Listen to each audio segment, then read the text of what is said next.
The last video on LinkedIn, which was about narratives, got some very interesting reactions.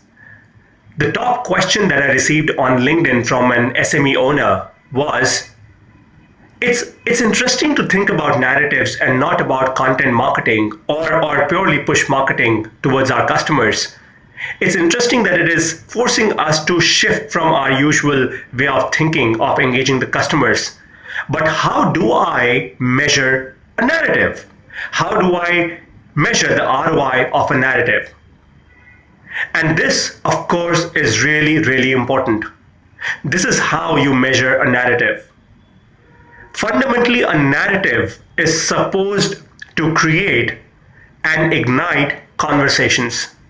Fundamentally, a narrative is supposed to engage people in a belief that they would want to be a part of.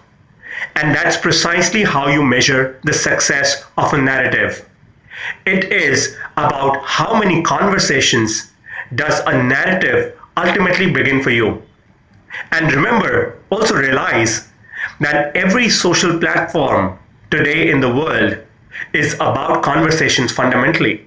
In fact, messaging today has become one of the strongest pillars of conversions for most small businesses.